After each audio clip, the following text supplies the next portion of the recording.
ஆண்டவராகிய இயேசு கிறிஸ்துவின் நாமத்தினாலே உங்களை வாழ்த்துகிறேன்.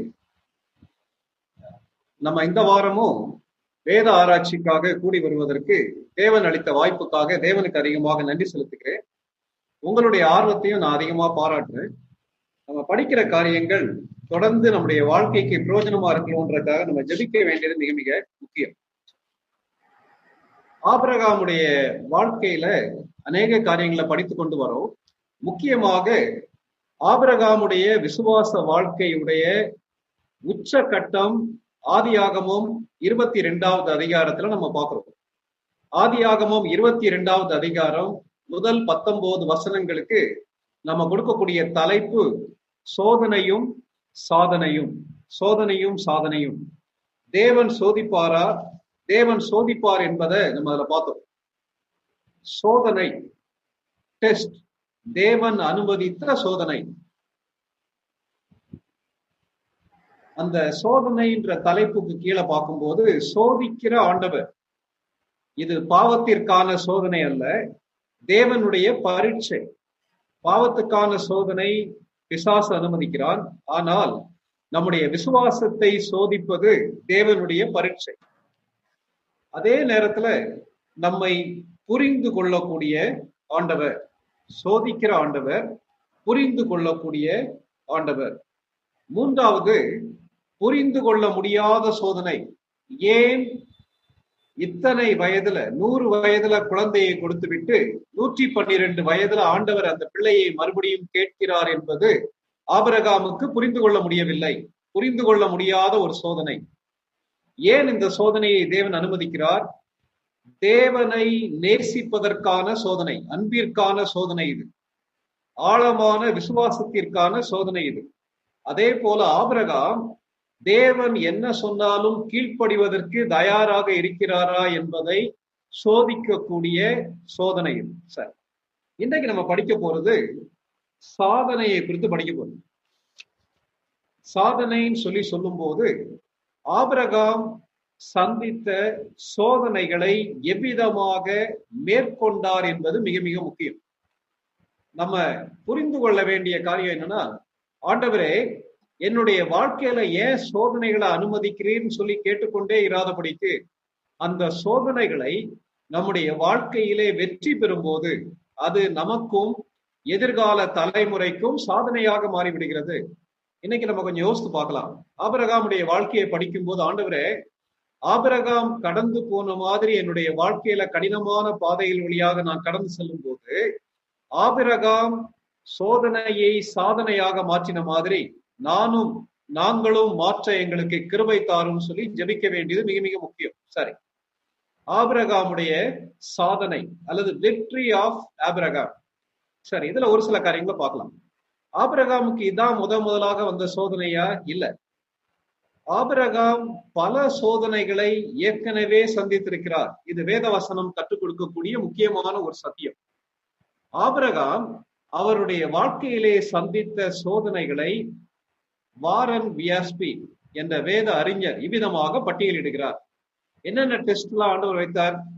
டெஸ்ட்னு நமக்கு என்ன ஞாபகம் வரும்? சின்ன பிள்ளைகளுக்கு மிட் டேர்ம் டெஸ்ட் அல்லது வாரத்துக்கான பரீட்சை, quarterly exam, half yearly exam, annual exam மாதிரி பல பரீட்சைகளை சந்திக்கிறாங்க. ஒரு காம்படிட்டிவ் எக்ஸாம்ல முதலாவது சந்திக்கக்கூடிய பரீட்சை, கடைசி பரீட்சை என பல பரீட்சைகளை சந்திக்கிறாங்கல்ல. அதே போல ஆபிரகாம் பல சோதனைகளை சந்தித்திருக்கிறார். என்னென்ன சோதனைகளை தான் சந்தித்தார்னு சொல்லி ஒரு பட்டியல் போடுகிறார் Warren Wiersbe. Family test. Family test அது 11வது அதிகாரம் 27ல இருந்து 12:5 வரைக்கும் வாசிக்கும். அது என்ன டெஸ்ட்? அது தேசத்தையும் இனத்தையும் விட்டு நான் உனக்கு காண்பிக்கிற தேசத்துக்கு போன்னு சொல்லி ஆண்டவர் சொன்னார். இந்த சோதனையில, இந்த பரீட்சையில ஆபிரகாம் ஜெயித்து விட்டார். ஆபிரகாம் ஜெயித்து விட்டார். அதே போல அடுத்து தேவன் வைத்த சோதனை ஃபேமைன் டெஸ்ட். பஞ்சத்தினாலே வந்த சோதனை. பஞ்சத்தினாலே வந்த சோதனைனா என்ன சோதனை? கானான் தேசத்திலே பஞ்சம் உண்டாயிற்று. அது 12வது அதிகாரம் 10ஆம் வசனத்திலிருந்து 13வது அதிகாரம் 5ஆம் வசனம் வரைக்கும் படிக்கிறோம். பஞ்சம் வந்த போது ஆபிரகாம் பயந்து போய் எகிப்துக்கு சென்று விட்டார். ஆபிரகாமுடைய தவறான தீர்மானம் சொல்லி படிச்சோம் இல்லையா? ஆபிரகாமுடைய பயத்தை பற்றி பின்னாடி படிக்கும்போது படிச்சோம் இல்லையா? அந்த டெஸ்ட்ல ஆபிரகாம் தோற்றுவிட்டார். ஒரு பரீட்சையிலே வெற்றி பெற்ற மனிதன் அடுத்த பரீட்சையிலே தோற்றுவிட்டார். மூன்றாவது என்ன டெஸ்ட் ஆண்டவர் வச்சாரு? Fellowship test. 13வது அதிகாரம் 5ஆம் வசனம் முதல் 18ஆம் வசனம் வரைக்கும். கூடையே இருந்த லோத்து தான் எல்லா காரியங்களையும் அபகரிக்க வேண்டும் என்று யோசிக்கிறார். அந்த நேரத்துல ஆண்டவர், ஒரே நிமிஷம்,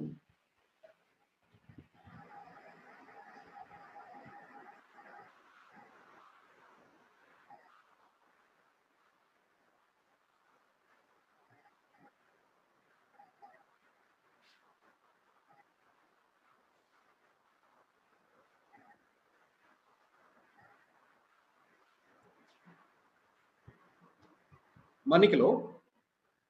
முதலாவது பார்த்தது ஃபேமிலி டெஸ்ட், இரண்டாவது பார்த்தது ஃபேமைன் டெஸ்ட், மூன்றாவது ஃபெல்லோஷிப் டெஸ்ட். ஃபெல்லோஷிப் டெஸ்ட்னா கூடயே இருந்த லோத்து ஆபிரகாமை விட்டு பிரிந்து போவதற்கு வாய்ப்பு வருகிறது.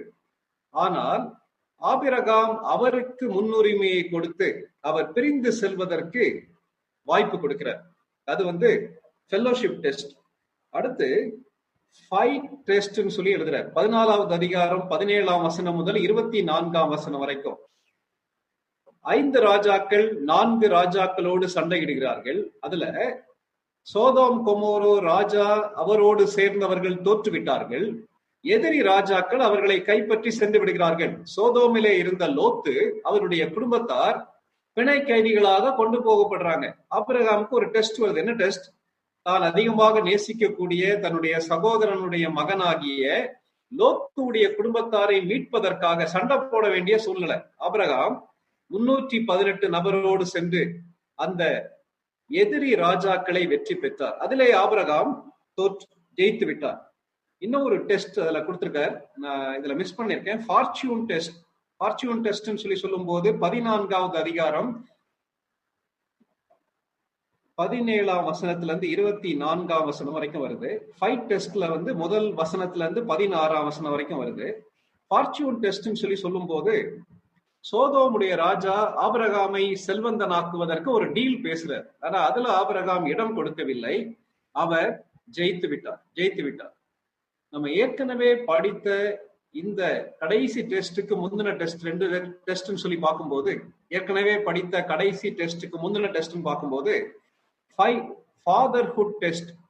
தேவன் குழந்தையை கொடுப்பேன்னு சொல்லி சொன்னாரு. ஆனா நாட்கள் கடந்து விட்டது. அப்படி இருக்கும்போது அந்த டெஸ்ட்ல ஆபிரகாம் தோற்று விட்டார். ஃபேமைன் டெஸ்ட்ல தோத்துட்டாரு, ஃபாதர்ஹுட் டெஸ்ட்ல தோத்து போயிட்டாரு.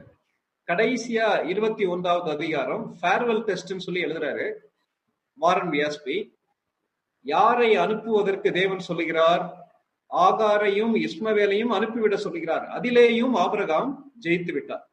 ஆனா இந்த எல்லா சோதனைகளை வச்சு பார்க்கும்போது இப்பொழுது ஆபிரகாம் சந்திக்கக்கூடிய சோதனை பெரிய சோதனை, மற்ற சோதனையை விட பெரிய சோதனை. எபிரேயர் 11வது அதிகாரம் 17ஆம் வசனம். எபிரேயர் 11:17. மேலும் விசுவாசத்தினாலே ஆபிரகாம் தான் சோதிக்கப்பட்ட போது ஈசாக்கை பலியாக ஒப்புக் கொடுத்தான். விசுவாசத்தினாலே ஆபிரகாம் தான் சோதிக்கப்பட்ட போது தன்னுடைய குமாரனாகிய ஈசாக்கை பலியாக கொடுத்தான் சொல்லி நம்ம வேதத்துல வாசிக்கிறோம். 17ஆம் வசனத்துல, மேலும் விசுவாசத்தினாலே ஆபிரகாம் தான் சோதிக்கப்பட்ட போது ஈசாக்கை பலியாக ஒப்பு கொடுத்தான். அப்போ இந்த சோதனைகள் மத்தியில உச்சகட்டமான சோதனை இந்த சோதனை. எதற்காக இந்த சோதனைகளுடைய பட்டியலை குறித்து நான் உங்க மத்தியில பகிர்ந்து கொள்றேன். தேவனுடைய பிள்ளைகளுக்கு சோதனை உண்டு. நம்ம கேட்கிற உபதேசம் மாதிரி இயேசு கிறிஸ்துவை ஏற்றுக்கொண்டவங்களுக்கு பிரச்சனையே வராது. இயேசு கிறிஸ்துவை ஏற்றுக்கொண்ட மக்கள் தங்களுடைய வாழ்க்கையில எல்லா சூழ்நிலையிலேயும் அவர்கள் வெற்றியின் மீது வெற்றி பெறுவார்கள் சொல்லி போதிக்கக்கூடிய போதனைகள் வசனத்துக்கு உகந்த போதனைகள் கிடையாது. இதை கேட்டு இருக்க அருமையான சகோதரனே சகோதரியே, இன்னைக்கு அநேகர் சொல்லக்கூடிய காரியம் தான், நான் ஏசாமியை ஏற்றுக்கொள்ற வரைக்கும் எனக்கு பிரச்சனையே வரல, தேவனுக்குன்னு சொல்லி வைராக்கியமா வாழ்ற வரைக்கும் எனக்கு பிரச்சனையே வரல. ஆனா என்றைக்கு ஆண்டவருக்கு பிரியமாக வாழுவேன், ஆண்டவரையே பிரியப்படுத்துவேன் சொல்லி தீர்மானம் பண்றனோ அன்றைக்கிருந்து என்னுடைய வாழ்க்கையில சோதனை மேல் சோதனை. ஒருவேளை ஒரு சினிமா பாடல் அடிக்கடி மக்கள் விரக்தியில பாடக்கூடிய ஒரு பாடல் உண்டுல, என்ன பாடல்? சோதனை மேல் சோதனை போதுமடா சாமின்னு சொல்லி பாடக்கூடிய மக்கள் எல்லாம் உண்டு. ஆனா ஆபிரகாம் சோதனைகள் மேல் சோதனையிலே போதுமடா சாமின்னு சொல்லி சொல்ல, அந்த சோதனைகளை சாதனைகளாக மாற்றினார். இன்னைக்கு அதை கேட்டு இருக்க நம்முடைய வாழ்க்கை எப்படி இருக்குன்னு சொல்லி கொஞ்சம் யோசித்து பார்க்கலாம். சோதனைகள் தேவனுடைய பிள்ளைகளுக்கு உண்டு. இத்தனை வயதுல உண்டா? சரி, நான் இயேசு கிறிஸ்துவை ஏற்றுக்கொண்ட போது எனக்கு சோதனை வந்துச்சு, பரவாயில்ல. இப்போ 100 வயது தாண்டி விட்டது, 112 வயது தாண்டி விட்டது, ஊழியத்துல பல ஆண்டுகள் நான் இருக்கிறேன், விசுவாச வாழ்க்கையில வளர்ந்துட்டேன், ஆண்டவர் எதிர்பார்க்கிற மாதிரி அநேக காரியங்களை நான் செய்யறேன், எனக்கு சோதனை உண்டா? வேதவசனம் சொல்லுகிறது எந்த வயதிலேயும் நமக்கு சோதனை உண்டு. சோதனைகள் பெரிதல்ல, சோதனைகளை நாம் எப்படி மேற்கொள்கிறோம் என்பது மிக மிக முக்கியம். சரி, ஆபிரகாம் சோதனைகளை சாதனைகளாக மாற்றினார். விக்டரி இன் ட்ரையல்ஸ். ஆபிரகாம் எப்படி வெற்றி பெற்றார் என்பதை நாம் கூர்ந்து கவனிக்கும் போது நாமும் நம்முடைய வாழ்க்கையிலே கடந்து செல்லக்கூடிய சோதனைகளை சாதனைகளாக மாற்ற முடியும். எப்படி ஆபிரகாம் சாதித்தார்? முதலாவது, ஆபிரகாமுடைய வெற்றிக்கு காரணம் என்னன்னா ஆபிரகாமுடைய விசுவாசம். ஆபிரகாமுடைய விசுவாசம், இதை நம்ம ஆழமாக புரிந்து கொள்ள வேண்டும். விசுவாசம் என்பது சோதிக்கப்படும் போது மாத்திரம்தான் அது எவ்வளவு ஆழமாக இருக்கிறது என்பது தெரியும். ஒரு தேவனுடைய மனிதர் இவ்விதமாக எழுதுகிறார். என்ன எழுதுறார் தெரியுமா? Our faith is not tested until God asks us to bear what seems unbearable, to do what seems unreasonable, and expects what seems impossible. தமிழ்ல சொல்லணும்னு சொல்லி விரும்புறேன். நம்முடைய விசுவாசம் எதுவரை பரீட்சிக்கப்படவில்லை, தேவன் நம்மாலே தாங்க முடியாத அளவுக்கு காரியங்களை தாங்க சொல்லும் போதுதான் சோதிக்கப்படும். நம்மாலே புரிந்து கொள்ள முடியாத பாதையில் சென்று புரிந்து கொள்ள முடியாத காரியங்களை செய்ய சொல்லும் போதுதான் நம்முடைய விசுவாசம் சோதிக்கப்படும். அது மாத்திரமல்ல, நம்முடைய விசுவாசம் எப்பொழுது சோதிக்கப்படும்? நம்மாலே முடியாது என்ற காரியங்களை நம்முடைய வாழ்க்கையில் தேவன் அனுமதிக்கும் போதுதான் நம்முடைய விசுவாசம் சோதிக்கப்படும். இந்த இடத்துல ஆபிரகாம் விசுவாசம் சோதிக்கப்பட்டது. அந்த சோதனை மத்தியில் அவர் வெற்றி பெற்றதுக்கு காரணம் ஆபிரகாமுடைய விசுவாசம்.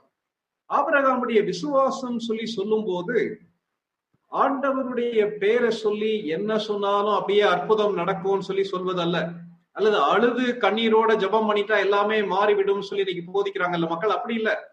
அல்லது குறிப்பிட்ட ஒரு வசனத்தை அல்லது ஆண்டவருடைய பெயரை மந்திரத்தை சொல்வது போல மறுபடி சொல்லிக் கொண்டே இருப்போமானால் ஏதாவது ஒரு அற்புதம் நடந்துவிடும் என்ற அந்த அற்புதம் அல்ல. ஆபிரகாமுடைய விசுவாசத்தை நாம் ஆழமாக கவனிக்க வேண்டும். ஆபிரகாமுடைய விசுவாசம் எப்படிப்பட்ட விசுவாசம்? 2 காரியங்களை பார்க்க போறோம்.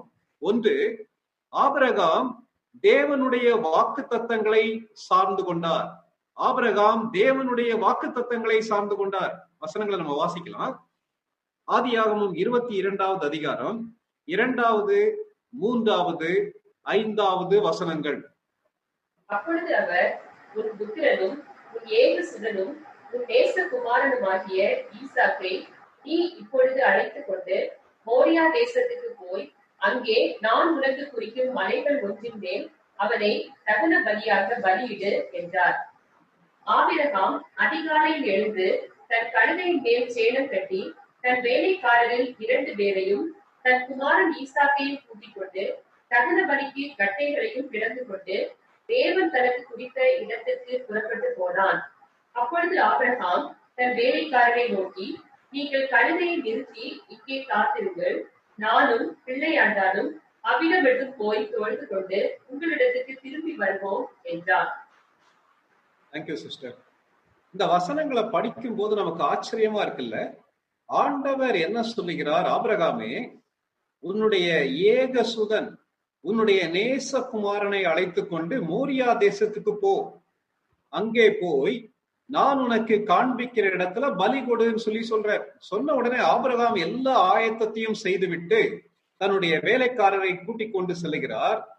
அந்த இடம் வந்த உடனே வேலைக்காரரை அங்கே நிறுத்திவிட்டு நாங்கள் சென்று தேவனை ஆராதித்து விட்டு திரும்பி வருகிறோம் சொல்ற. எப்படி இது முடியும்? எப்படி முடியும்னு சொல்லி நம்ம கேட்கலாம். ஆபிரகாமுடைய வாழ்க்கையில அவருடைய விசுவாசம் அசையாமல் இருந்ததுக்கு மிக மிக முக்கியமான காரணம் என்னவென்றால், ஆபிரகாம் தேவனிடத்துல எக்ஸ்பிளனேஷன் கேட்கல. எக்ஸ்பிளனேஷன் என்ன, விளக்கங்கள் கேட்கல. ஆண்டவரே, ஏன் இப்படி ஒரு காரியத்தை செய்ய சொல்லி சொல்றீங்க? ஏன் என் வாழ்க்கையில இந்த பிரச்சனைகளை அனுமதிக்கிறீங்க? ஏன் சொல்லி கேள்வி கேட்டு தன்னையும் குழப்பி கொண்டு விடாதபடிக்கு, அல்லது தன்னுடைய விசுவாசத்துல அசையாதபடிக்கு, தேவன் என்ன சொன்னாரோ அந்த வாக்கு தத்தங்களை சார்ந்து ஆபிரகாம் செயல்பட்டார். இன்னைக்கு நம்முடைய வாழ்க்கையில அநேக நேரங்கள்ல சோதனைகள் மத்தியில சோர்ந்து போவதற்கு காரணம் என்னன்னா, விளக்கங்களை முக்கியப்படுத்துகிறோம், விசுவாசத்தை முக்கியப்படுத்தவில்லை. தேவனிடத்துல இருந்து தேவன் ஏன் இந்த காரியங்களை அனுமதித்தார், ஏன் இந்த காரியங்களை செய்ய சொல்கிறார் என்பதை நம்ம கேட்கிறோம். ஆனா ஆண்டவர் ஏற்கனவே கொடுத்த வாக்கு தத்தங்களை மறந்து விடுகிறோம். நமக்கு வாழ்க்கையில வரக்கூடிய ஒரு பெரிய சோதனை என்ன தெரியுமா? வாழ்க்கையில பிரச்சனைகள் வரும்போது தேவன் ஏற்கனவே நம்மை நடத்தி வந்த பாதைகளை நாம் மறந்து விடுகிறோம். இஸ்ரவேல் ஜனங்கள் மறந்துட்டாங்க இல்லையா? அந்த வனாந்தர வழியாக செல்லும் போது அவர்கள் என்ன செய்தார்கள்? ஆண்டவருடைய வாக்கு தத்தத்தை, தேவனுடைய வழி நடத்துதலை அவர்கள் மறந்து விட்டார்கள். இது ரொம்ப முக்கியமான ஒரு காரியம். நமக்கு இந்த சோதனை நமக்கும் உண்டு. இந்த இடத்துல ஆபிரகாம் தேவனுடைய எக்ஸ்பிளனேஷனை கேட்கல, அதுக்கு பதிலா தேவனுடைய வாக்கு தத்தங்களை அவர் சார்ந்து கொண்டார். இதான் நம்ம ரோமர்ல வாசிக்கிறோம். ரோமர் 4வது அதிகாரம் 17ஆம் வசனம் முதல் 21ஆம் வசனம் வரை. ரோமர் 4:17 முதல் 21 வரை.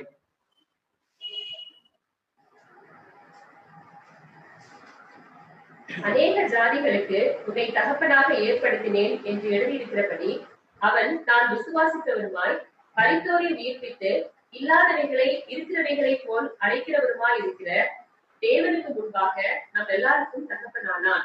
உன் சந்ததி இவ்வளவா இருக்கும் என்று சொல்லப்பட்டபடியே நான் அநேக ஜாதிகளுக்கு தகப்பனாவதை நம்புகிறதற்கு ஏதுவில்லாதிருந்தும் அதை நம்பிக்கையோட விசுவாசித்தான். அவன் விசுவாசத்திலே பலவீனமாய் இருக்கவில்லை. அவன் ஏறக்குறைய 100 வயதுள்ளவனாய் இருக்கும் போது தன் சரீரம் செத்து போனதையும் சாராளுடைய கர்ப்பம் செத்து போனதையும் எண்ணாதிருந்தான். தேவனுடைய வாக்கு தத்தத்தை குறித்து அவன் அவிசுவாசமாய் சந்தேகப்படாமல், தேவன் வாக்கு தத்தம் பண்ணினதை நிறைவேற்ற வல்லவராய் இருக்கிறார் என்று முழு நிச்சயமாய் நம்பி தேவனை மகிமைப்படுத்தி விசுவாசத்தில் வல்லவனானான். எவ்வளவு அழகான வசனங்கள்ல விசுவாசத்திற்கு உதாரணமாக பவுல் ரோமருக்கு எழுதிய நிருபத்தில் எழுதும் போது எவ்வளவு அழகா சொல்றாரு இல்லையா? நம்புவதற்கு ஏதுவல்லாதிருந்தும் இல்லாதவைகளை இருக்கிறவைகள் போல அழைக்கக்கூடிய தேவனை ஆபிரகாம் நம்பினார். ஏன் என்று கேட்கவில்லை, தேவனுடைய வாக்கு தத்தத்தை அப்படியே நம்பினார். தேவன் வாக்கு தத்தம் பண்ணினதை நிறைவேற்ற வல்லவராய் இருக்கிறார் என்பதை நிச்சயமாய் நம்பி தேவனை மைமைப்படுத்தி விசுவாசத்தில் வல்லவனானான். நம்முடைய வாழ்க்கையில நம்ம எதிர்பார்த்த மாதிரி காரியங்கள் நடக்கும்போது பிரைஸ் தி லார்ட் பிரதர் நம்ம சொல்றோம். ஆனா இந்த இடத்துல போட்டிருக்கு, விசுவாசத்திலே தேவனை மைமைப்படுத்தி வல்லவனானான். வாழ்க்கையுடைய எல்லா சூழ்நிலைகளிலையும் ஆண்டவருடைய வாக்கு தத்தத்தை நம்ம சார்ந்து கொள்கிறோமா? அவருடைய வசனம் மாறாதே, அவர் மாறாதவராச்சே, இதை நம்ம மறந்துட வேண்டாம். அதே போல ஆபிரகாம் தன்னுடைய உணர்ச்சிகளை சார்ந்து கொள்ளவில்லை, தேவனுடைய வசனத்தை சார்ந்து கொண்டார்.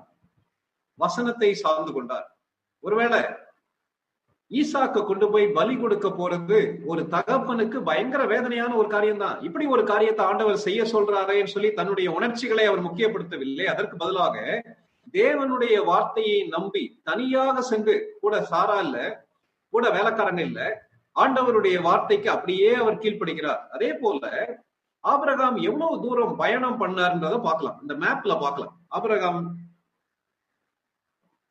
ஆபிரகாம் தான் இருந்த இடத்துல இருந்து, அந்த மேப்பை பார்க்கலாம், தான் இருந்த இடத்துல இருந்து தேவன் காட்டின இடத்துக்கு எவ்வளவு தூரம் டிராவல் பண்ணார்ன்றது இந்த NIV லைஃப் அப்ளிகேஷன் பைபிள்ல ஆபிரகாமுடைய டிராவல் பற்றி போடப்பட்டிருக்கு. இதுல நீங்க பாத்தீங்கன்னா ஆபிரகாம் இருக்கிறது பெயர் சபால இருந்து தேவன் காட்டின இடம் மவுண்ட் மோரியா தேசத்திலே உள்ள ஒரு மலை. ஆபிரகாம் எவ்வளவு தூரம் டிராவல் பண்ணார் தெரியுமா? ஏறக்குறைய 50-60 மைல் தூரம் டிராவல் பண்ணியிருக்காங்க. இன்னைக்கு இருக்கக்கூடிய ஃபெசிலிட்டி அன்னைக்கு கிடையாது. இன்னைக்கு 50-60 மைல் தூரம் நமக்கு பயணம் பண்றதுக்கு 1-to-1 பஸ்ல நீங்க போனீங்கன்னா இங்க இருந்து ஒரு 1-to-1 பஸ் எடுத்தீங்கன்னா 1 ஹவர்ல போயிடும். ஆனா அன்றைக்கு அப்படி கிடையாது. கால்நடையாக நடந்து போக வேண்டும். சரியான பாதை கிடையாது. ஏறக்குறைய 3 நாட்கள் ஆபிரகாமும் ஈசாக்கும் அந்த வேலைக்காரரும் பயணம் செய்து போகிறார்கள். இது ஆபிரகாமுடைய வாழ்க்கையில ரொம்ப டிஃபிகல்ட்டான ஒரு டைம். ஆனா காலம் அவரை பாதிக்கவில்லை. அதான் நம்ம பார்த்தோம். தேவனுடைய வாக்கு தத்தங்களை ஆபிரகாம் சார்ந்து கொண்டார். 50 மைல் தூரம் 3 நாள் பயணம் பண்ண போதும் தேவன் என்ன சொன்னாரோ அதற்கு கீழ்ப்படிவதற்கு ஆபிரகாம் கொஞ்சம் கூட தயங்கவில்லை. கேட்டிருக்க அருமையான தேவனுடைய பிள்ளைகளே, முதல்ல நம்முடைய விசுவாசம் உறுதியாக இருக்கும். நாள் ஆக ஆக நாம் தேவனை நம்புவது அப்படியே குறைந்து கொண்டு வருகிறதா? இல்ல. ஆபிரகாமுடைய வாழ்க்கையில விசுவாசத்துடைய உச்சகட்டம் அது. தேவனுடைய வாக்கு தத்தங்களை ஆபிரகாம் சார்ந்து கொண்டார். இத மறுபடியும் அந்த ஹெட்டிங்ல பார்க்கலாம். இது எப்படிலாம் வெளிப்படுது? ஆபிரகாம் தன்னுடைய வேலைக்காரர் மத்தியில சொல்லும் போது என்ன தெரியுமா சொல்றாரு? நாங்கள் தொழுது கொண்டு விட்டு திரும்ப வருவோம் சொல்லி சொல்றாரு. 5ஆம் வசனம் வாசிக்கலாம். 22:5. அப்பொழுது ஆபிரகாம் தன் வேலைக்காரரை நோக்கி, நீங்கள் கழுதையை நிறுத்தி இங்கே காத்திருங்கள், நானும் பிள்ளையாண்டானும் அவ்விடம் மட்டும் போய் தொழுது கொண்டு உங்களிடத்துக்கு திரும்பி வருவோம் என்றான். நானும் பிள்ளையாண்டானும் அவ்விடம் மட்டும் போய் தொழுது கொண்டு திரும்பி வருவோம் சொல்லி சொல்றாங்க. உங்களிடத்திற்கு திரும்பி வருவோம். நான் ஒரு பிணத்தை கொண்டு வருவேன்னு சொல்லி ஆபிரகாம் சொல்ல. ஆபிரகாம் எப்படி இப்படி சொல்றார்? இல்ல, ஆபிரகாம் விசுவாச அறிக்கை பண்ணார். அவர் விசுவாசத்தோட காரியங்களை பேசினதால அப்படியே நடந்துச்சுன்னு சொல்லி போதிக்கக்கூடிய தவறான உபதேசங்கள் இருக்குல்ல, அப்படி இல்ல. ஆபிரகாம் என்ன நம்பினாரோ அதை அப்படியே சொன்னார். என்ன சொன்னாரு? நாங்கள் தொழுது கொண்டு திரும்பி வருவோம் சொல்லி சொல்றார். 3 நாட்கள் பயணம் பண்ணின போதும் நம்பிக்கையோடு அவர் கூறுகிறார். எதன் அடிப்படையில கூறுகிறார்? எபிரேயர் 11வது அதிகாரம் 17ஆம் வசனம் முதல் 19 வரை. எபிரேயர் 11:17 முதல் 19 வரை. மேலும் விசுவாசத்தினாலே ஆபிரகாம் தான் சோதிக்கப்பட்ட போது ஈசாக்கை பலியாக ஒப்புக் கொடுத்தான். ஈசாக்கின் இடத்தில் உன் சந்ததி விலகும் என்று அவரோட சொல்லப்பட்டிருந்ததே. இப்படிப்பட்ட வாக்கு தத்தங்களை பெற்றவன் மரித்தோரிலிருந்து எழுந்த தேவன் வல்லவரா இருக்கிறார் என்று எண்ணி தனக்கு ஒரே பேரானவனையே பலியாக ஒப்புக் கொடுத்தான். மரித்தோரிலிருந்து அவனை பாவனையாக திரும்பவும் பெற்றுக் கொண்டான். எவ்வளவு அழகான வசனம் இல்லையா? நமக்கு இன்றைக்கு வசனங்கள் தெரியும். பரிசுத்த ஆவியானவர் எழுதி தேவனுடைய வார்த்தையை நம்முடைய கையில கொடுத்திருக்காரு. ஆனா வசனமே இல்லாத அந்த காலகட்டத்துல எபிரேயர் புத்தகத்தை எழுதின தேவனுடைய மனிதர் எவ்வளவு அழகா சொல்றார் இல்லையா?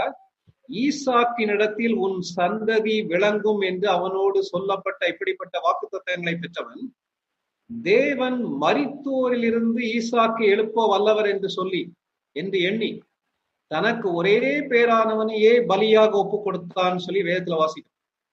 அப்போ ஆபிரகாம் கீழ்ப்படிந்ததற்கு மிக மிக முக்கியமான காரணம், ஆபிரகாம் இந்த சோதனையை சாதனையாக மாற்றினதற்கு காரணம் தேவனுடைய வார்த்தையை, தேவனுடைய வாக்கு தத்தத்தை அப்படியே நம்பினார். அருமையான தேவனுடைய மக்களே, இன்னைக்கு இந்த லாக்டவுன் பீரியட்ல, கொரோனா பீரியட்ல இன்னைக்கு நம்மை சோதிப்பதற்கு, திசை திருப்புவதற்கு பல்வேறு விதமான உபதேசங்கள் இருக்கு. மற்ற நம்ம கவனமா இருக்க வேண்டிய காரியம் என்ன தெரியுமா? யூடியூப்ல அல்லது மற்ற அநேக செய்திகளை உட்கார்ந்து மீடியால கேட்பதற்கு பதிலாக ஆண்டவருடைய வார்த்தைக்கு நேராக நம்முடைய கவனத்தை திருப்புவோம். ஆண்டவருடைய வார்த்தை நம் சந்திக்கக்கூடிய சோதனைகளை சாதனைகளாக மாற்றுவதற்கு வேண்டிய விசுவாசத்தை கண்டிப்பாக கொடுக்கும். ஆபிரகாம் தேவனுடைய வாக்கு தத்தங்களை சார்ந்து கொண்டார், முதலாவது. இரண்டாவது, ஆபிரகாமுடைய வெற்றிக்கு காரணம் என்ன தெரியுமா? ஆபிரகாம் தன்னுடைய தேவைகளுக்காக தேவனையே சார்ந்து கொண்டார். ஆபிரகாம் தன்னுடைய தேவைகளுக்காக தேவனை சார்ந்து கொண்டார். 22வது அதிகாரம் 6ஆம் வசனம் முதல் 8ஆம் வசனம் வரை 14வது வசனம் வாசிக்க கேட்கலாம். ஆபிரகாம் தகன பலிக்கு கட்டைகளை எடுத்து தன் குமாரனாகிய ஈசாக்கின் மேல் வைத்து தன் கையிலே நெருப்பையும் கத்தியையும் எடுத்துக்கொண்டான். இருவரும் கூடி போனார்கள். அப்பொழுது ஈசாக்கு தன் தகப்பனாகிய ஆபிரகாமை நோக்கி, என் தகப்பனே என்றான். அதற்கு அவன், என் மகனே, இதோ இருக்கிறேன் என்றான். அப்பொழுது அவன், இதோ நெருப்பும் கட்டையும் இருக்கிறது, தகன பலிக்கு ஆட்டுக்குட்டி எங்கே என்றார். அதற்கு ஆபிரகாம், என் மகனே, தேவன் தமக்கு தகன பலிக்கான ஆட்டுக்குட்டியை பார்த்துக் கொள்வார் என்றார். அப்புறம் இருவரும் கூடி போய் ஆபிரகாம் அந்த இடத்துக்கு யெகோவா ஈரே என்று பெயரிட்டான். அதனாலே கர்த்தருடைய பர்வதத்திலே பார்த்துக் கொள்ளப்படும் என்று இந்நாள் வரைக்கும் சொல்லப்பட்டு வருகிறது. ஆண்டவருக்கு ஸ்தோத்திரம். இந்த வசனங்களை படிக்கும் போது இந்த காட்சியை நம்முடைய கண்களுக்கு முன்னாடி கொஞ்சம் கொண்டு வரலாமா?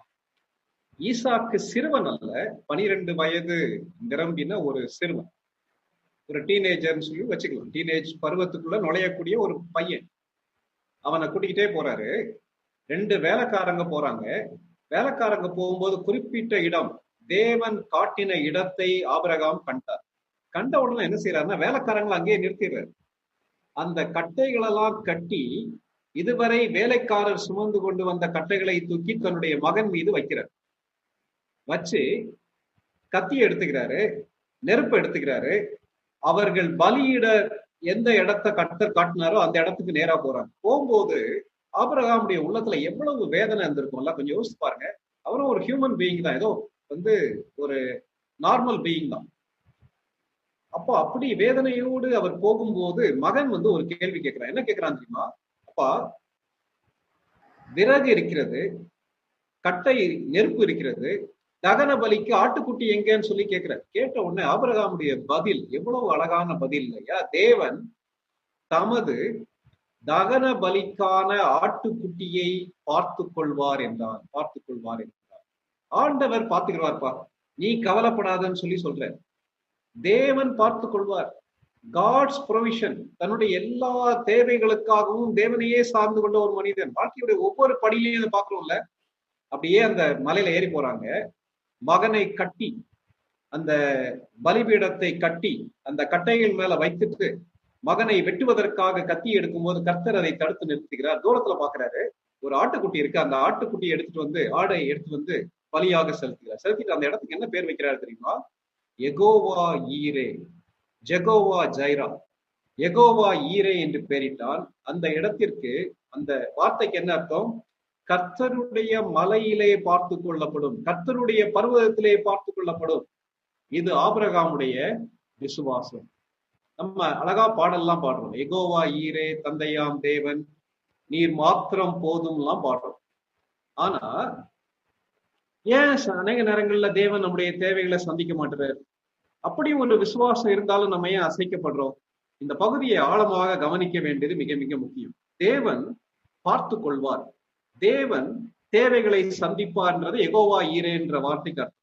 சரி, யாருடைய தேவைகளை தேவன் சந்திப்பாருமோ முக்கியமான காரியம். தேவன் எந்த இடத்திலே நம்மை போக சொல்லுகிறாரோ அந்த இடத்துக்கு நம்ம போகும்போது தேவன் காரியங்களை பார்த்துக் கொள்வார். இது ரொம்ப முக்கியமான காரியம். நம்முடைய சுய இஷ்டப்படி வாழ்ந்து விட்டு தேவன் பார்த்துக் கொள்வார் என்று சொல்வோமானால் தேவன் பார்த்துக் கொள்ள மாட்டார். நல்லா ஞாபகம் வச்சுக்கோங்க, இது ரொம்ப முக்கியமான காரியம். ஆண்டவர் சொன்ன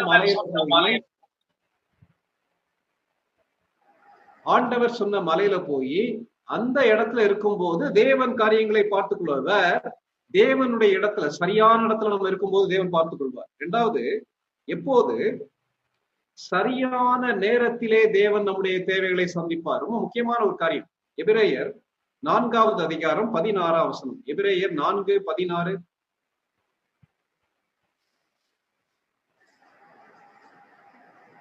ஆதலால் நாம் இரக்கத்தை பெறவும் ஏற்ற சமயத்தில் சகாயம் செய்யும் கிருபையை அடையவும் தைரியமாய் கிருபாசன தண்டையிலே சேர கடவோம். இந்த வசனம் என்ன சொல்லுது? நாம் இரக்கத்தை பெறவும் ஏற்ற காலத்தில் சகாயம் செய்யும்படி அடையவும் தைரியமாய் கிருபாசன தண்டையிலே சேர கடவும். ஏற்ற சமயத்தில், ரொம்ப முக்கியமான காரியம். காட்ஸ் டைம், ரொம்ப முக்கியமான காரியம். தேவன் சொன்ன இடம், தேவனுடைய நேரம். தேவன் எப்பொழுது என்னுடைய தேவைகளை சந்திப்பார்? அவர் முந்தவும் மாட்டார், பிந்தவும் மாட்டார். நம்ம சில நேரத்துல முந்திடுவோம், நம்ம பிந்திடுவோம். ஏற்கனவே நம்ம ஆபிரகாமுடைய லைஃப்ல படிச்சோம் இல்லையா? ஆனா தேவன் முந்த மாட்டார், பிந்த மாட்டார், ஏற்ற காலத்திலே செய்வார். அவருக்கு சித்தமான இடத்திலே இருக்கும் போது தேவன் தேவைகளை சந்திப்பார். அவருக்கு சித்தமான நேரத்திலே தேவன் தேவைகளை சந்திப்பார். எவ்விதமாக சந்திப்பார்? 22வது அதிகாரம் 13ஆம் வசனம். அந்த வசனங்களை பார்க்கும்போது வாசிக்க வேண்டாம். 22:13 ஆபிரகாம் கண்களை ஏறெடுத்து பார்க்கிறார். அங்க ஒரு ஆட்டுக்குட்டி, ஒரு ஆடு புதரிலே தன் கொம்புகள் சிக்கி கொண்டிருந்த ஒரு ஆட்டு கடாவை பார்க்கிறார். அந்த கடாவை பிடிச்சிட்டு வந்து பலி கொடுக்கிறார். ஏன் ஒரு அற்புதத்தை ஆண்டவர் செஞ்சிருக்க கூடாதா? ஒரு தேவதூதன் ஒரு பலியை கையில கொடுத்திருக்க கூடாதான்னு நம்ம கேட்கலாம். தேவன் ரொம்ப நேச்சுரலா செயல்படுறார். தேவைகள் வரும்போது அந்த தேவையை தேவன் ரொம்ப சாதாரணமாக செயலாற்றுகிறார்.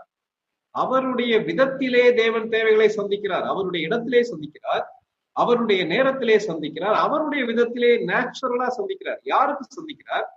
ஆண்டவரையே சார்ந்து ஆண்டவர் சொன்னதை கீழ்ப்படியக்கூடிய மக்களுக்கு தேவன் தேவைகளை சந்திக்கிறார். ரொம்ப முக்கியமான ஒரு காரியம். ஏன்?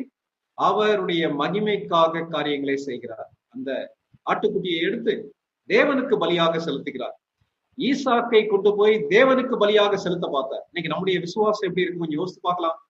சுயநலமாக காரியங்களை செய்துவிட்டு ஆண்டவர் தேவைகளை சந்திப்பார்னு சொல்லி நம்ம யோசிப்போமானா சோதனைகளை சாதனைகளாக மாற்ற முடியாது. நம்முடைய விசுவாசம் தேவனுடைய வாக்குத்தத்தங்களை சார்ந்து இருக்க வேண்டும். நம்முடைய விசுவாசம் தேவைகளுக்காக தேவனையே சார்ந்து கொண்டு யெகோவா ஈரே என்று நாம் சொல்ல வேண்டும். இன்னைக்கு நம்ம சொல்றோமா? கொஞ்சம் யோசித்து பார்க்கலாம். முதலாவது பார்த்தது ஆபிரகாமுடைய விசுவாசம். இரண்டாவது, ஆபிரகாமுடைய வெற்றிக்கு காரணம் ஆபிரகாமுடைய கீழ்ப்படிதல். ஆபிரகாம் எவ்விதமாக கீழ்ப்படிந்தார்? 22வது அதிகாரம் முதல் 2 வசனங்கள் 11ஆம் வசனம் வாசிக்க கேட்கலாம். காரியங்கள் நடந்த பின்பு தேவன் ஆபிரகாமை சோதித்தார். எப்படியெனில் அவர் அவனை நோக்கி, ஆபிரகாமே என்றார். அவன், இதோ அடியேன் என்றார். அப்பொழுது அவர், உன் புத்திரனும் உன் ஏகசுதனும் உன் நேசகுமாரனுமாகிய ஈசாக்கை நீ இப்பொழுது அழைத்துக் கொண்டு மோரியா தேசத்துக்கு போய் அங்கே நான் உனக்கு குறிக்கும் மலைகள் ஒன்றின் மேல் அவனை தகன பலியாக பலியிடு என்றார். அப்பொழுது கர்த்தருடைய தூதனானவர் வானத்திலிருந்து, ஆபிரகாமே, ஆபிரகாமே என்று கூப்பிட்டார். அவன், இதோ அடியேன் என்றான். ஆபிரகாமுடைய கீழ்ப்படிதலை குறித்து இந்த அதிகாரம் வெகு தெளிவாக சொல்லுகிறது. எப்படிப்பட்ட கீழ்ப்படிதல்? ஆண்டவர் பேசுகிறார் ஆபிரகாமிட்ட. ஆபிரகாமே, ஆபிரகாமின்னு சொன்ன உடனே இதோ அடியேன். என்ன அர்த்தம் தெரியுமா? ஆண்டவரே, நீர் எஜமானன், நீர் என்ன சொன்னாலும் நான் கீழ்ப்படிவதற்கு ஆயத்தமாக இருக்கிறேன் என்ற அந்த மனப்பான்மை ஆபிரகாமிட்ட காணப்பட்டுச்சு. இன்னைக்கு நம்ம லைஃப்ல சோதனைகள் மத்தியில நம்ம சோர்ந்து போவதற்கு, சோதனைகளை வெற்றி கொள்ள முடியாத காரணம் என்ன தெரியுமா? தேவன் பேசுவதை கேட்பதற்கு நமக்கு நேரம் இல்லை. இன்னைக்கு அநேகருக்கு தேவன் பேசுவதை கேட்கறதுக்கு நேரமே இல்லை. அந்த ஊழியக்காரர் ஜோம் பண்ணா சரியாயிருமா? அவர் தீர்க்க தரிசனம் சொல்லி இந்த கொரோனா நவம்பரோட சரியாயிரும், டிசம்பரோட சரியாயிரும், அதுக்கு பிறகு எல்லாம் வளமாயிரும், எழுப்புதல் வரும், இப்படிலாம் உட்கார்ந்து மனிதருடைய சொற்களுக்கு முக்கியத்துவம் கொடுத்துட்டு உட்கார்ந்து. அருமையான தேவனுடைய மக்களே, வஞ்சிக்கப்படாதபடிக்கு கவனமாக இருப்போம். ஊழியக்காரர்களை விக்கிரகங்களாக மாற்றாதபடிக்கு கவனமா இருப்போம். தேவன் என்ன சொல்லுகிறார் என்பது மிக மிக முக்கியம். இது ரொம்ப முக்கியமான காரியம், மறந்துறாங்க. இன்றைக்கு கிறிஸ்தவ சமுதாயம் கெட்டு போவதற்கு காரணம் என்னன்னா தேவனுடைய வார்த்தையை கேட்பதில்லை. இந்த இடத்துல ஆபிரகாமோடு தேவன் பேசுகிறார். பேசின உடனே அவர் என்ன சொல்றார்? ஆண்டவரே, இதோ அடியேன், இதோ அடியேன். இன்னைக்கு எப்படி ஒரு மனப்பான்மை நமக்குள்ள இருக்குது? ஆண்டவர் அமர்ந்த மெல்லிய சத்தத்துல பேசும்போது உடனடியாக கீழ்ப்படியக்கூடிய ஒரு எஜமானுக்கு வேலைக்காரன் நடுங்கக்கூடிய தன்மை நமக்குள்ள இருக்குதா? இல்ல, எல்லா கிருபையின் காலம், கீழ்ப்படிய வேண்டிய அவசியம் இல்லைன்னு சொல்லி காரியங்களை எளிதாக எடுத்துக்கொள்றோமா? அது மாத்திரம் இல்ல, ஆண்டவர் சொன்ன உடனே அந்த வசனங்கள் அழகாக சொல்லுகிறது. 2ஆம் வசனத்துல, ஆபிரகாம் அதிகாலமே எழுந்து தேவன் என்ன சொன்னாரோ அதற்கு கீழ்ப்படிவதற்கு முதலிடம் கொடுத்த ஆபிரகாம். அது 3ஆம் வசனத்துல, அதிகாலையில் எழுந்து. இன்னைக்கு நம்ம வாழ்க்கையில ஆண்டவர் சொன்னதை செய்வதற்கு முதல் இடத்தை நம்ம கொடுக்கிறோமா? வாழ்க்கையுடைய குழப்பங்களுக்கு காரணம் என்ன தெரியுமா? கடைசி இடத்தை ஆண்டவருக்கு கீழ்ப்படிவை கொடுக்கிறோம். ஆபிரகாமுடைய வெற்றிக்கு காரணம் எதிர்மறையான சூழ்நிலைகள் மத்தியிலும் தேவனுடைய வார்த்தைக்கு, தேவனுக்கு முதல் இடத்துல கீழ்ப்படிந்தார். எந்த அளவுக்கு கீழ்ப்படிந்தார்? 11ஆம் வசனம் வாசிக்க கேட்டோம்ல, வெட்டும்படி கத்தியை ஓங்கின போது வானத்திலிருந்து தேவதூதன், கர்த்தருடைய தூதனானவர், 11ஆம் வசனம், கர்த்தருடைய தூதனானவர் வானத்தில் இருந்து ஆபிரகாமே, ஆபிரகாமே என்று கூப்பிட்டார். அந்த அளவுக்கு சீரியஸா தேவன் சொன்னதை செய்வதற்கு அவ்வளவு சீரியஸா அவர் செஞ்சார். நம்ம லைஃப்ல முதன்மையான கீழ்ப்படிதல் உண்டா? அருமையான தேவனுடைய மக்களே, சோதனைகள் மத்தியில வெற்றி பெற வேண்டுமானால் நாம் தேவனுக்கு முதன்மையாக கீழ்ப்படிய வேண்டும். இரண்டாவது, ஆபிரகாமுடைய கீழ்ப்படிதல் முழுமையான கீழ்ப்படிதல். முதன்மையான கீழ்ப்படிதல், அது முழுமையான கீழ்ப்படிதல். 22வது அதிகாரம் 3வது, 6வது, 9வது வசனங்களை வாசிக்க. அதிகாலையில் எழுந்து தன் கழுதையின் மேல் சேதம் கட்டி தன் வேலைக்காரர்கள் 2 பேரையும் தன் குமாரன் ஈசாக்கையும் கூட்டிக் கொண்டு தகன பலிக்கு கட்டைகளையும் பிளந்து கொண்டு தேவன் தனக்கு குறித்த இடத்துக்கு புறப்பட்டு போனான். ஆபிரகாம் தகன பலிக்கு கட்டைகளை எடுத்து தன் குமாரனாகிய ஈசாக்கின் மேல் வைத்து தன் கையிலே நெருப்பையும் கத்தியையும் எடுத்துக் கொண்டான். இருவரும் கூடி போனார்கள். தேவன் அவனுக்கு சொல்லி இருந்த இடத்துக்கு வந்தார்கள். அங்கே ஆபிரகாம் ஒரு பலிபீடத்தை உண்டாக்கி கட்டைகளை அடுக்கி தன் குமாரனாகிய ஈசாக்கை கட்டி அந்த பலிபீடத்தில் அடுக்கிய கட்டைகளின் மேல் அவனை கிடத்தினான். இந்த வசனங்களை பார்க்கும்போது ஆபிரகாமுடைய கீழ்ப்படிதல் எப்படிப்பட்ட கீழ்ப்படிதல்? முழுமையான கீழ்ப்படிதல். தேவன் சொன்ன நேரத்துல எல்லா விதமான ஆயத்தங்களோடு ஆபிரகாம் வந்து விட்டார். என்ன ஆயத்தங்களோடு வந்தார்? போன இடத்துல கட்டையை பார்த்துக்கலாம்னு சொல்லி யோசிக்கல. தகன பலிக்கு கட்டைகளை எடுத்துக்கிட்டார். கையில என்ன கொண்டு வந்திருக்காரு? நெருப்பு கொண்டு வந்திருக்காரு. ஒருவேளை அது கரி நெருப்பா இருக்கலாம், அல்லது நெருப்பை பற்ற வைக்கக்கூடிய கல்லா இருக்கலாம். அதை எடுத்துக்கிட்டார். பலி கொடுப்பதற்கு கத்தி எடுத்துக்கிட்டார். இது எல்லாம் எது தெரியுமா காட்டுது? ஆண்டவர் சொல்வதை கவனமாக செய்வதற்கு, முழுமையாக செய்வதற்கு அவர் ஆயத்தமாக இருந்தார். அது மாத்திரம் இல்ல, எங்கேயாவது கொண்டு போய் பலி கொடுக்கலாம்னு நினைக்கல. ஆண்டவர் சொன்ன இடத்துல கொண்டு போய் பலி கொடுக்கிறார். இது ரொம்ப முக்கியமான காரியம். தேவனுக்கு கீழ்ப்படிதல் என்பது முழுமையாக தேவை. அவர் என்ன சொல்லுகிறாரோ, எப்பொழுது சொல்லுகிறாரோ, என்ன விதத்துல சொல்லுகிறாரோ, எங்கே செய்ய சொல்லுகிறாரோ அதுக்கு நம்ம கீழ்ப்படிய வேண்டும். நான் ஆண்டவருக்கு உதவி செய்வதல்ல, அவர் என்ன சொல்லுகிறாரோ அதை கீழ்ப்படிய வேண்டும். ஆபிரகாமுடைய வெற்றிக்கு காரணம் என்ன தெரியுமா? முழுமையாக கீழ்ப்படிந்தார். இதை கேட்டிருக்க அருமையான என்னுடைய சகோதர சகோதரிகளே, வாழ்க்கையில பாடுகள் மத்தியில கடந்து செல்லும் போது தேவன் நம்மிடத்திலே கீழ்ப்படிதலை எதிர்பார்க்கிறார். கீழ்ப்படிதல் உண்டா? வாழ்க்கையுடைய எல்லா பகுதியில கீழ்ப்படிதல் உண்டா? இந்த சூழ்நிலையிலாவது என்னுடைய மகன், என்னுடைய மகள் என்னுடைய வார்த்தைக்கு மரியாதை கொடுத்து கீழ்ப்படிவான் என்று, கீழ்ப்படிவாள் என்று எதிர்பார்க்கிறார். கீழ்ப்படுகிறோமா? முதன்மையான கீழ்ப்படிதல், முழுமையான கீழ்ப்படிதல். மூன்றாவது ஆபிரகாமுடைய கீழ்ப்படிதல் மனப்பூர்வமான கீழ்ப்படிதல். 5ஆம் வசனம். அப்பொழுது ஆபிரகாம் தன் வேலைக்காரரை நோக்கி, நீங்கள் கழுதையை நிறுத்தி இங்கே காத்திருங்கள், நானும் பிள்ளையாண்டாலும் அவ்விடம் மட்டும் போய் தொழுது கொண்டு உங்களிடத்துக்கு திரும்பி வருவோம் என்றான். ஆபிரகாம் என்ன சொல்லுகிறார்? ஆண்டவருக்கு தன்னுடைய சொந்த மகனை பலியாக கொடுப்பது அவருக்கு தொழுகை என்று சொல்லுகிறார், ஆராதனை என்று சொல்லுகிறார். இன்னைக்கு ஆராதனை என்பதை மக்கள் எவ்வளவு சாதாரணமாக மாற்றி விட்டார்கள் இல்லையா? ஆபிரகாம் தேவனுக்கு கீழ்ப்படிவதை ஆராதனையாக கருதினார். ஏன் இத மனப்பூர்வமான கீழ்ப்படிதல் சொல்லி சொல்றோம்? ஆண்டவர் செய்ய சொன்னதை ஆபிரகாம் பல்லை கடித்து கொண்டு மனதுல விருப்பம் இல்லாமல் செய்யவில்லை, மனப்பூர்வமாக ஆண்டவருக்கு கீழ்ப்படிந்தார். நம்ம இதே காரியத்தை புதிய ஏற்பாட்டுல பாக்குறோம் இல்லையா? அந்த கானாவூர் கல்யாணத்துல இயேசு கிறிஸ்து ஜாடிகளிலே தண்ணீரை நிரப்ப சொல்லும் போது அந்த வேலைக்காரர்கள் விளிம்பு வரை நிரப்பினார்கள் சொல்லி வேதத்துல போட்டிருக்கு. அப் டு த பிரிம் சொல்லி ஆங்கிலத்துல இருக்கு. இன்னைக்கு நம்ம லைஃப்ல ஆண்டவருடைய வார்த்தைக்கு நம்ம அப்படியே முழுவதுமாக மனப்பூர்வமாக கீழ்ப்படுகிறோமா? கொஞ்சம் யோசித்து பார்க்கலாம். அது மாத்திரம் இல்ல, ஆபிரகாமுடைய கீழ்ப்படிதல் தேவன் பாராட்டக்கூடிய கீழ்ப்படிதல். 12ஆம் வசனம், 22:12, 22:16 வாசி கேட்கலாம். 22:12, 22:16. அப்பொழுது அவர், பிள்ளையாண்டான் மேல் உன் கையை போடாதே, அவனுக்கு ஒன்றும் செய்யாதே, நீ அவனை உன் புத்திரன் என்றும் உன் ஏக சுதன் என்றும் பாராமல் எனக்காக ஒப்பு கொடுத்தபடியினால் நீ தேவனுக்கு பயப்படுகிறவன் என்று இப்பொழுது அறிந்திருக்கிறேன் என்றார். நீ உன் புத்திரன் என்றும் உன் ஏக சுதன் என்றும் பாராமல் அவனை ஒப்பு கொடுத்து இந்த காரியத்தை செய்தபடியால். இந்த 2 வசனங்களை பார்க்கும்போது ஆண்டவர் ஆபிரகாமுடைய கீழ்ப்படிதலை பாராட்டுகிறார். என்ன சொல்றார்? ஆபிரகாமே, இதை நீ செய்தபடியினால், நீ அவனை உன் புத்திரன் என்றும் ஏகசுதன் என்றும் பாராமல் எனக்காக ஒப்பு கொடுத்தபடியினால் நீ தேவனுக்கு பயப்படுகிறவன் என்று இப்பொழுது அறிந்திருக்கிறேன் என்றார். தேவனே ஆபிரகாமுடைய கீழ்ப்படிதலை பாராட்டுற.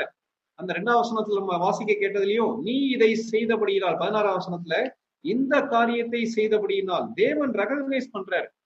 இன்னைக்கு நம்முடைய கீழ்ப்படிதலை தேவன் பாராட்ட முடியுமா? பாராட்ட முடியுமா?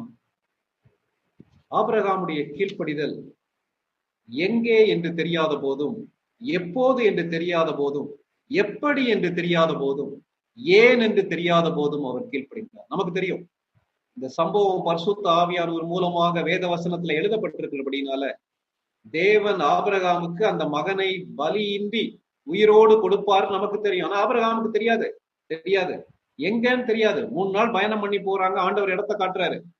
எப்போது தெரியாது, எப்படி தெரியாது, ஏன் ஆண்டவரே தெரியாது. ஆனாலும் ஆண்டவருக்கு அவர் கீழ்ப்படிந்தார். ஒரு வசனத்தை வாசிக்கலாமா? யோவான் 14வது அதிகாரம் 15ஆம் வசனம். யோவான் 14:15. நீங்கள் என்னிடத்தில் அன்பாயிருந்தால் என் கற்பனைகளை கைக்கொள்ளுங்கள். இந்த வசனத்தை நம்முடைய மனதுல ஆழமாக பதித்துக் கொள்ள வேண்டும். யோவான் 14:15 விதமாக சொல்லுகிறது. இயேசு கிறிஸ்து என்ன சொல்லுகிறார்? நீங்கள் என்னிடத்தில் அன்பாயிருந்தால் என் கற்பனைகளை கைக்கொள்ளுங்கள் என்று இயேசு கிறிஸ்து சொல்லுகிறார். நீங்கள் என்னிடத்தில் அன்பாயிருந்தால் என்னை ஆராதியுங்கள் சொல்லல. நீங்கள் என்னிடத்தில் அன்பாயிருந்தால் அதை செய்யுங்க, நிறைய ஊழியத்தை செய்யுங்கன்னு சொல்ல, அதெல்லாம் இருக்கட்டும், நல்லது. ஆனால் நானும் நீங்களும் அவருக்கு கீழ்ப்படிய வேண்டும். ஆபிரகாம் சோதனையை சாதனையாக மாற்றினதுக்கு 2 காரியம்தான். ஒன்று விசுவாசம், 2வது விசுவாசத்தின் அடிப்படையிலான கீழ்ப்படிதல். விசுவாசத்தின் அடிப்படையிலான கீழ்ப்படிதல். கீழ்ப்படியக்கூடிய விசுவாசம் வாழ்க்கையின் போராட்டங்களை மேற்கொள்ள உதவுகிறது. அருமையான தேவனுடைய மக்களே, வாழ்க்கையில பிரச்சனைகள் மாறினும்னு சொல்லி வசனம் சொல்ல, அந்த சூழ்நிலை மத்தியிலேயும் தேவனை நம்ப வேண்டும். என்னுடைய உணர்ச்சிகள் அல்ல, மனிதர்களுடைய வார்த்தைகள் அல்ல, அல்லது என்னுடைய கற்பனைகள் அல்ல, அல்லது நான் எதிர்பார்க்கக்கூடிய ரீசன் கிடையாது. அப்படியே அவருக்கு கீழ்ப்படியும் போது தேவன் அந்த சோதனைகளை தாண்டி அவர் வைக்கக்கூடிய பரீட்சையில வெற்றியை நமக்கு கொடுக்கிறார். சரி, இவ்வளவு செஞ்சதால ஆபிரகாம் சாதனைக்கு பரிசு கிடைத்ததா? நம்முடைய தேவன் நீதி உள்ள தேவன். ஒருபோதும் அவருக்கு கீழ்ப்படியக்கூடிய பிள்ளைகளுக்கு, அவர் வைக்கக்கூடிய பரீட்சையிலே வெற்றி பெற்ற மக்களுக்கு பரிசு இல்லாமல் ஏமாற்றக்கூடிய தேவன் கிடையாது. இன்னைக்கு இந்த வேத ஆராய்ச்சியில அநேக ஆசிரியர்கள் பங்கு பெறுறீங்க இல்லையா? நல்லா பரீட்சை எழுதின பிள்ளைக்கு எவ்வளவு மார்க் போடுவீங்கல்ல?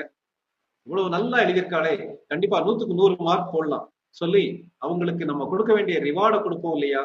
நம்முடைய தேவன் அப்படிப்பட்ட நீதி உள்ள தேவன். ஆபிரகாமுடைய சாதனைக்கு, ஆபிரகாமுடைய வெற்றிக்கு தேவன் பரிசு கொடுத்தார். என்ன பரிசு கொடுத்தார்? 22வது அதிகாரம் 14ஆம் வசனம். 22:14. ஆபிரகாம் அந்த இடத்துக்கு யெகோவா ஈரே என்று பெயரிட்டான். அதனாலே கர்த்தருடைய பர்வதத்திலே பார்த்து கொள்ளப்படும் என்று இந்நாள் வரைக்கும் சொல்லப்பட்டு வருகிறது. தேவன் ஆபிரகாமுக்கு கொடுத்த ஒரு பெரிய பரிசு என்ன தெரியுமா? தேவன் எல்லாவற்றையும் பார்த்து கொள்வார் என்று அவரை பற்றிய புதிய அறிவு, யெகோவா ஈரே என்பதை ஆபிரகாம் பிராக்டிக்கலா தன்னுடைய வாழ்க்கையுடைய உச்ச கட்டத்துல அவர் அறிந்து கொண்டார். இதோட பெரிய காரியம் நமக்கு என்ன தேவை? கொஞ்சம் யோசிச்சு பாருங்க. பின்னாடி 2 நாளாகமும் 3வது அதிகாரம் 1ஆம் வசனம். 2 நாளாகமும் 3வது அதிகாரம் 1 வசனம் வாசிக்கலாம். பின்பு சாலமோன் எருசலேமிலே தன் தகப்பனாகிய தாவீதுக்கு காண்பிக்கப்பட்ட மோரியா என்னும் மலையில் எபூசியனாகிய ஓர்னானின் களம் என்னும் தாவீது குறித்து வைத்த ஸ்தலத்திலே கர்த்தருடைய ஆலயத்தை கட்டத் துவங்கினான். பின்னாடி தாவீது எருசலேம் தேவாலயத்தை கட்ட ஆரம்பிக்கிறார். எருசலேம் தேவாலயத்தை கட்ட வேண்டும் என்ற ஆர்வம் தாவீதுக்குள்ள இருந்துச்சு. ஆனா தேவன் தாவீதுடைய கையினாலே கட்டவில்லை. தாவீது உள்ளத்திலே உள்ள ஆர்வத்தை சாலமோன் ராஜா மூலமாக தேவன் நிறைவேற்றுகிறார். எந்த இடம் தெரியுமா? மோரியா என்னும் மலையிலே எபூசியனாகிய ஒர்னாவின் களம் என்னும் தாவீது குறித்து வைத்த ஸ்தலத்திலே கர்த்தருடைய ஆலயத்தை கட்டினார். எந்த இடம் தெரியுமா சொல்றாங்க? இது ஆபிரகாம் தன்னுடைய மகனை பலி கொடுக்க துணிந்த ஒரு இடம். தேவன் கர்த்தருடைய பர்வதத்திலே பார்த்து கொள்ளப்படும். கர்த்தர் பார்த்துக் கொள்வார். இந்த ஒரு தேவனை பற்றிய அறிவு, தேவன் யார் என்பதை குறித்த வெளிப்படுத்துதலை ஆபிரகாம் இந்த பாதையிலே கடந்து செல்லும் போது கற்றுக்கொண்டார்.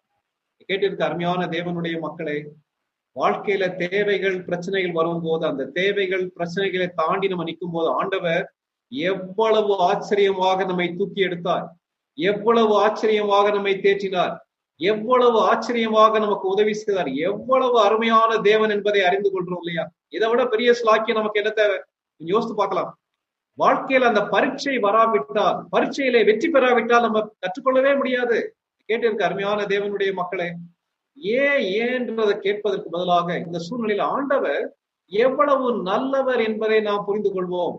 இதை ஆபிரகாமுக்கு தேவன் பரிசாக கொடுத்தார். யெகோவா ஈரே ஆபிரகாமுக்கு தேவன் பரிசாக கொடுத்தபடினால இன்னைக்கு நம்ம எவ்வளவு தைரியமா சொல்றோம்ல, கர்த்தர் பார்த்துக் கொள்வார், கர்த்தர் தேவைகளை சந்திப்பார். நம்முடைய விசுவாசம் எவ்வளவு பலப்படுது இல்லையா? நானும் நீங்களும் கடந்து செல்லக்கூடிய பாதையின் வேதனைகள் தேவன் யார் என்பதை அடுத்த தலைமுறைக்கு அறிவிக்கும் இல்லையா? கொஞ்சம் யோசித்து பார்க்கலாம். எவ்வளவு பெரிய சிலாக்கியம் இல்ல. இரண்டாவது, தேவனின் அங்கீகாரம். 22வது அதிகாரம் 12ஆம் வசனம். அப்பொழுது அவர், பிள்ளையாண்டாமே உன் கையை போடாதே, அவனுக்கு ஒன்றும் செய்யாதே, நீ அவனை உன் புத்திரன் என்றும் உன் ஏக சுதன் என்றும் பாராமல் எனக்காக ஒப்பு கொடுத்தபடினால் நீ தேவனுக்கு பயப்படுகிறவன் என்று இப்பொழுது அறிந்திருக்கிறேன் என்றார். ஆண்டவர் என்ன சொல்லுகிறார்? ஆண்டவர் என்ன சொல்லுகிறார்? ஆபிரகாமே, இப்பொழுது நீ எனக்கு பயப்படுகிறவன் என்பதை நான் அறிந்திருக்கிறேன். தேவன் ஆபிரகாமை பாராட்டுகிறார், ஆபிரகாமை அங்கீகரிக்கிறார். ஆபிரகாமே, நீ எனக்கு பயப்படுகிறவன் என்பது எனக்கு தெரியும், ஆனா இதை செய்ததன் மூலமாக நீ எனக்கு பயப்படுகிறவன் என்பதை நான் அறிந்திருக்கிறேன். God's approval. அந்த பகுதியை நீங்க ஃபுல்லா படிச்சு பாத்தீங்கன்னா தேவன் தன்னுடைய வாக்கு தத்தத்தை மறுபடியும் உறுதியாக சொல்லுகிறார். தேவன் நம்முடைய வாழ்க்கையில அங்கீகரிப்பது தேவன் நமக்கு கொடுத்த ஒரு பெரிய ஸ்லாக்கியம். மூன்றாவது, தேவனுடைய ஆசீர்வாதம். 22வது அதிகாரம் 15ஆம் வசனத்துல இருந்து 18ஆம் வசனம் வரைக்கும் வாசிக்க கேட்கலாம். 22, 15ல இருந்து 18 வரைக்கும்.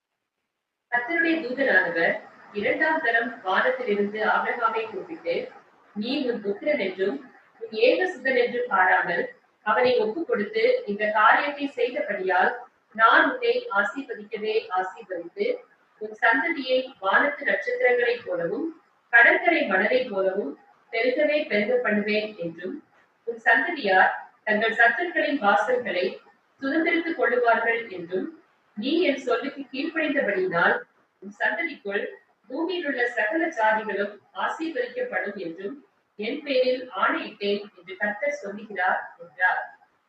எவ்வளவு அழகான வசனங்கள் இல்லையா? மறுபடியும் கர்த்தர் வானத்திலிருந்து ஆபிரகாமை கூப்பிடுகிறார். என்ன சொல்றார்? ஆபிரகாமே, நீ உன் புத்திரன் என்றும் ஏக சுதன், ஒரே மகன் என்றும் பாராமல் அவனை எனக்காக ஒப்பு கொடுத்து இந்த காரியத்தை செய்தபடியினால, பலி கொடுப்பதற்கும் துணிந்தபடியினால நான் உன்னை ஆசீர்வதிக்கவே ஆசீர்வதித்து உன் சந்ததியை வானத்து நட்சத்திரங்களைப் போலவும் கடற்கரை மணலை போலவும் பெருகவே பெருக பண்ணுவேன். நானும் நீங்களும் தேவன் அனுமதிக்கக்கூடிய சோதனைகளை தாண்டி வரும்போது தேவனுடைய ஆசீர்வாதங்கள் நம்முடைய வாழ்க்கையிலே நிறைவேறுகிறது. வேதம் கற்றுக் கொடுக்கக்கூடிய முக்கியமான ஒரு காரியம், சிலுவை இல்லாமல் சிம்மாசனம் இல்லை, வேதனை இல்லாமல் விளைவுகள் இல்லை. வாழ்க்கையில கடினமான பாதை வழியாக கடந்து செல்லாமல் தேவனுடைய ஆசீர்வாதம் இல்லை. அழிந்து போகிற பொன் அக்கினியினாலே சோதிக்கப்படும், அதைவிட பல மடங்கு விலையேற பெற்ற விசுவாசம் பாடுகளாலே சோதிக்கப்படும். நீ என் சொல்லுக்கு கீழ்ப்படிந்தபடியினால் உன் சந்ததிக்குள் பூமியில் உள்ள சகல ஜாதிகளும் ஆசீர்வதிக்கப்படும் என்று என் பேரிலே ஆணையிட்டேன் சொல்லி கர்த்தர் சொல்லுகிறார். அருமையான தேவனுடைய மக்களே, தேவன் தன்னுடைய வாக்கு தத்தங்களை நம்முடைய வாழ்க்கையிலே நிறைவேற்ற வேண்டும் என்று விரும்புகிறார். எவ்வளவு வாக்கு தத்தங்களை கொடுத்திருக்காரு இல்லையா? தனிப்பட்ட விதத்துல நம்மோடு பேசுகிறார்ல, நம்முடைய குடும்பத்துல பேசுகிறார்ல. எப்போ தெரியுமா நிறைவேறும்? நாம் அவருடைய வார்த்தைகளுக்கு கீழ்ப்படியும் போது. இதுல ஏற்கனவே கொடுத்த ஆசீர்வாதங்கள் மட்டும்தானா? இல்ல, உன்னுடைய சத்துருக்களுடைய வாசல்களை உன்னுடைய சந்ததியார் சுதந்திரிப்பார்கள் சொல்லி ஆண்டவர் சொல்றார். இவ்வளவு அழகான வசனம் இல்லையா? அவருடைய வாக்கு தத்தங்கள் மாறாது. உன்னை கடற்கரை மணலத்தனையாக ஆசீர்வதிப்பேன். அதே போல உன்னுடைய சந்ததியாரை வானத்தின் நட்சத்திரங்களைப் போல பெருக பண்ணுவேன்னு சொல்லி அவர் சொன்ன வார்த்தை ஆபிரகாமுடைய கீழ்ப்படிதலிலே நிறைவேறுகிறது. அருமையான என்னுடைய சகோதர சகோதரிகளே, தேவன் நம்மை ஆசீர்வதிக்க வேண்டுமானால் அவர் அனுமதிக்கக்கூடிய பரீட்சைகளிலே நாம் வெற்றி பெற வேண்டும். தேவனின் ஆணை, அந்த 18ஆம் வசனத்துடைய பின்பகுதியில் நம்ம பார்த்தோம்ல, நான் என் பேரிலே ஆணையிட்டேன். தேவன் ஒரு மனிதன்கிட்ட பேசும்போது என்ன சொல்றாரு தெரியுமா? நான் என்னுடைய நேம்ல உனக்கு பிராமிஸ் பண்றேன், என்னுடைய நேம்ல உன்னோட கவனன்ட் உருவாக்குறேன்னு சொல்லி சொல்றாரு. எவ்வளவு பெரிய ஆசீர்வாதம் இல்லையா? தேவனை அறிந்து கொண்டார் ஆபிரகாம், தேவனால் அங்கீகரிக்கப்பட்டார் ஆபிரகாம், தேவனின் ஆசீர்வாதத்தை பெற்றுக்கொண்டார் ஆபிரகாம், தேவனின் ஆணையை பெற்றுக்கொண்டார் ஆபிரகாம். கடைசியா ஆபிரகாம் கடந்து போன இந்த பாதை கிறிஸ்துவின் சிலுவையின் முன் அடையாளமாக மாறியது. யோவான் 8வது அதிகாரம் 56ஆம் வசனம். யோவான் 8:56. பிதாவாகிய ஆபிரகாம் என்னுடைய நாளை காண ஆசையா இருந்தான், கண்டு களி கூர்ந்தான் என்றார். இந்த வசனங்கள் கொஞ்சம் கஷ்டமான ஒரு வசனம். இயேசு கிறிஸ்து இந்த உலகத்துல இருந்து ஊழியம் செய்யும் போது யூதர்கள் அவரை ஏற்றுக்கொள்ளவில்லை.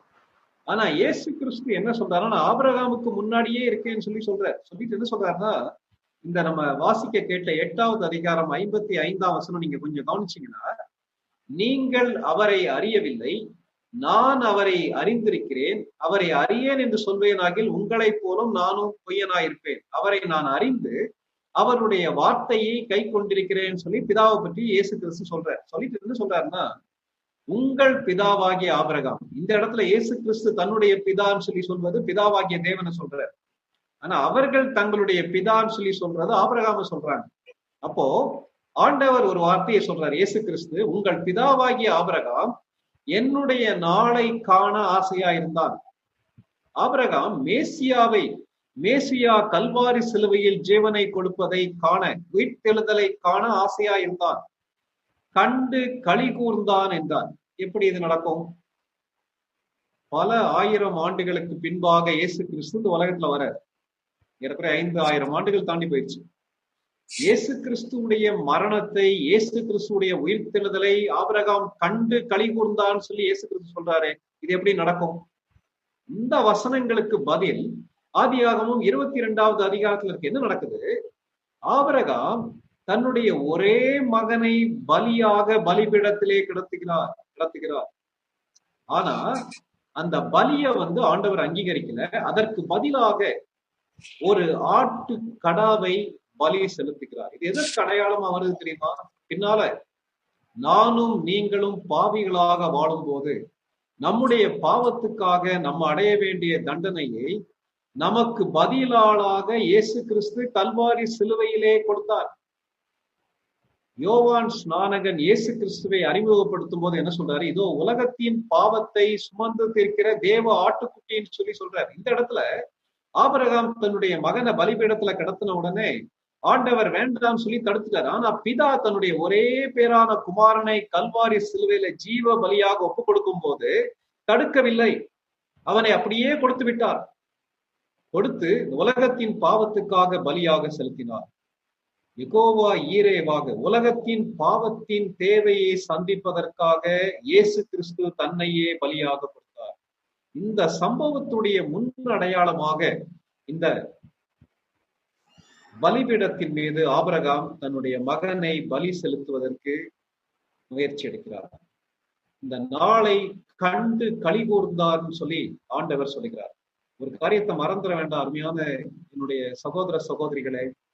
ஆபிரகாம் கடந்து போன பாதை மேசியா எதிர்காலத்துல சிலுவையிலே படக்கூடிய பாடுகளுக்கு முன் அடையாளமாக இருக்கிறது. நம்முடைய வாழ்க்கையில நானும் நீங்களும் கடந்து போகக்கூடிய வேதனையின் பாதை, அதிலே படக்கூடிய வெற்றி இயேசு கிறிஸ்துவுக்கு மகிமையாக இயேசு கிறிஸ்துவை வெளிப்படுத்தக்கூடிய விதத்துல கண்டிப்பாக இருக்கும். சங்கீதங்கள் அதான வாசிக்கிறோம், என் தேவனே ஏன் என்னை கைவிட்டீன்னு சொல்லி சங்கீதக்காரன் சொல்றாரு இல்லையா? அதே வார்த்தையை இயேசு கிறிஸ்து சிலுவையில சொன்னாரு. ஏன் சொன்னாரு? ஏற்கனவே சங்கீதக்காரன் அதே வேதனையின் பாதையில கடந்து போனார். அந்த வேதனையின் பாதையில மேசியாவும் கடந்து போனார். அது மேசியாவின் மகிமைக்கு ஏதுவாக மாறிவிட்டது. அதனால நம்முடைய வாழ்க்கையில நானும் நீங்களும் கடந்து போற பாதை ஒருபோதும் வீணாகாது. அது இயேசு கிறிஸ்துவுக்கு மகிமையாக மாறிவிடும். கேட்டிருக்க நம்முடைய வாழ்க்கையில எப்படி இருக்கும்னு சொல்லி கொஞ்சம் யோசித்து பார்க்கலாமா? சோதனைகளை சாதனைகளாக மாற்றின ஆபிரகாம். காரணம் என்ன? ஆபிரகாமுடைய விசுவாசம். தேவனுடைய வாக்குத்தத்தங்களை முழுவதுமாக சார்ந்து கொண்டார். தன்னுடைய தேவைகளுக்காக தேவனையே சார்ந்து கொண்டார். தேவைகளோடு, பிரச்சனைகளோடு, கண்ணீரோடு, கேள்விகளோடு இதை கேட்டுக்கிட்டு இங்க யாராவது இருப்பீங்களானா, உங்களுக்கு தேவன் சொல்லக்கூடிய நற்செய்தி என்ன தெரியுமா? ஆபிரகாமை போல தேவனுடைய வார்த்தைகளை சார்ந்து கொள்வோமா? நம்முடைய தேவைகளுக்காக தேவனை சார்ந்து கொள்வோமா? யெகோவா ஈரே மரித்து விடவில்லை, உயிரோடு இருக்க. அவர் ஆபிரகாமின் தேவைகளை சந்தித்தார், நம்முடைய தேவைகளையும் சந்திப்பார். அதே நேரத்துல ஆபிரகாமை போல கீழ்ப்படிவோமா? முதன்மையான கீழ்ப்படிதல், முழுமையான கீழ்ப்படிதல், மனப்பூர்வமான கீழ்ப்படிதல், தேவனே பாராட்டக்கூடிய கீழ்ப்படிதல் இன்னைக்கு நம்ம லைஃப்ல உண்டா? கொஞ்சம் யோசிச்சு பார்க்கலாம். அப்படி விசுவாசத்தோடு அவருடைய வார்த்தைகளுக்கு கீழ்ப்படிவோமானால் எப்படிப்பட்ட பாடுகளாக இருந்தாலும் நம்மால் மேற்கொள்ள முடியும். அதற்கு பரிசுகளும் நமக்காக காத்திருக்கும். இப்படிப்பட்ட கிருபைகளை தேவன் நமக்கு தருவதற்காக நம்மை அர்ப்பணிக்கலாம்.